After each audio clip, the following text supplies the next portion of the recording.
Hello, my name is Jeremiah Morales. And did you know that according to National Geographic, there are 1,000 species of sea anemone and only 30 species of clownfish? And among these numbers, there are only 10 clownfish hosting sea anemone accounted for. Evidently, this interaction has caught the eye of many marine biologists and other aquatic-related scientists. Today, you will learn about clownfish and sea anemone, but most importantly, how they interact. By a show of hands, how many of you have seen Disney's film Finding Nemo? Well, they don't do justice in defining their relationship. You see, clownfish and sea anemone share a symbiotic relationship. But before we get into that, let's learn a thing or two about them individually. I'll be talking about their body, their living style, and how they reproduce. Clownfish are what we consider homebound structured fish. From the first picture, I like to say that they are indigenous to the Indo-Pacific region. This ranges between Queensland, Australia, and Melanesia. The waters are typically lagoons or seawater reefs that are between 3 and 49 feet. A very key detail that I hope you can see from these pictures is that there are clownfish larger than others. The largest clownfish within a group is always going to be the female, and there is only one. Every other clownfish in any group is going to be male, and this helps produce a hierarchy.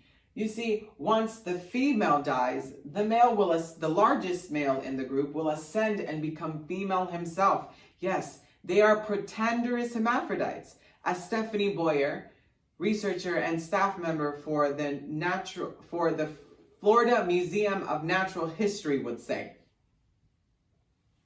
And throughout the reproductive process, we can actually see the hierarchy. You see, there are two different kind of pairs. There is the breeding pair and the non-breeding pair. The breeding pair consists of the largest, female, and the larger male of the rest from the group. And the other ones are subjected to non-breeding pairs. And as Stephanie Boyer mentions in her article, The Orange Clownfish, the non-breeding individuals will progressively decrease down the hierarchy. Once we reach the end of the process, you will see that the male is in charge of the nesting. Once he is done, the female will lay the eggs and he will float over them, fertilizing. Now that we've spoken about clownfish, let's get into sea anemone. As mentioned in Frank Mary and Jan Tiggett's textbook, Comprehensive Natural Products 2, the sea anemone is symmetrical, in which tentacles surround in a circle an inner mouth. These tentacles help to feed them. They catch prey and they eat them, obviously. The tentacles also obtain what we call filaments. These are coiled, hollow, thread-like fibers that are filled with venom. And once they are triggered, they will explode, discharging the prey and immobilizing them. They are also clonal invertebrates, which means that they live among clones and continuously fight for territory among rocks and large shells, as demonstrated in this picture. There are two anemones here, and their tentacles colliding. This is what scientists find so fascinating, is what they say is kin discrimination, which is being able to distinguish between irrelevant members of habitat patches. And I know what you're saying, if they're clones, how can they distinguish? This is what we call, or what they would refer to as polymorphic or changeable genetic systems that manage to produce distinctive qualities among each anemone.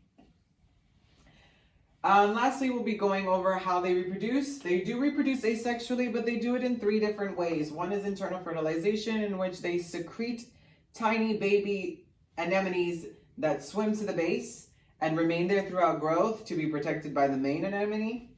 Next is budding, which is when fragments of the anemone break off, and then as they float away and then they attach to whatever surface, they begin to grow. And lastly is longitudinal fission. This is when the anemone stretches its body from end to end up until it is completely severed down the middle.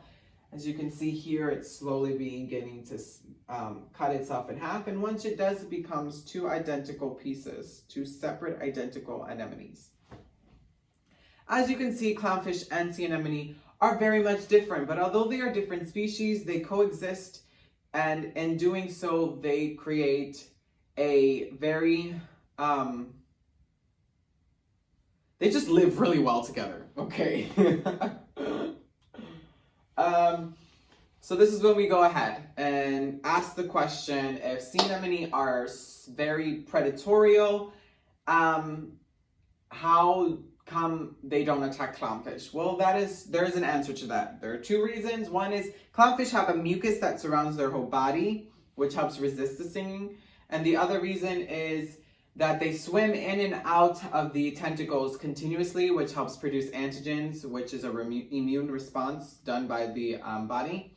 And in doing so, they kind of camouflage themselves. So the anemone really can't distinguish between itself and the clownfish.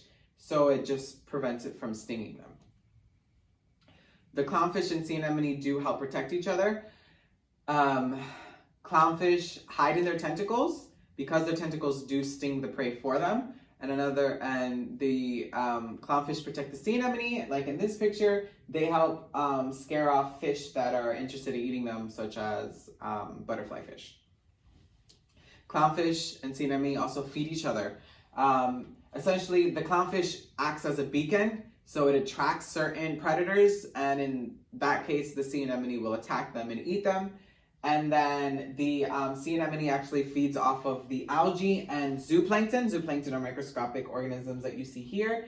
And algae is the green stuff that we see that float over the lakes and stuff like that. And in this picture, it's all over a coral reef. So they actually eat it, which actually simultaneously cleans the anemone. So it does more than just that. And lastly, a new study done by Nanit Chadwick, which is a associate professor of the Department of Biological Sciences in Auburn University. They actually help each other breathe. Studies show that oxygen consumption increases 40% when they're together than when they're separated. And that is essentially because the clownfish does this dance where it does like 180 degree turns in and out of the tentacles. It helps open the tentacles and help with water flow. It increases, obviously, oxygenated water, which helps speed up the metabolism and grow faster. And by doing so, the clownfish actually has more room to live and more room to hide from predators. So if there's anything that you've learned from this presentation, I hope it's that clownfish are socially and internally structured fishes, that the sea anemone are predatorial and just cool, I guess. But most importantly, that when they interact with each other and they coexist, they thrive in their ecosystems. So the next time you're watching Finding Nemo, you'll better understand why it's so important for a clownfish to have an sea anemone and for a sea anemone to have a clownfish. But I also want to give you a spoiler. Technically, in a scientific perspective, Nemo's dad is supposed to ascend to the female position, so maybe the reason why he's on this mission to find him is so that they can mate.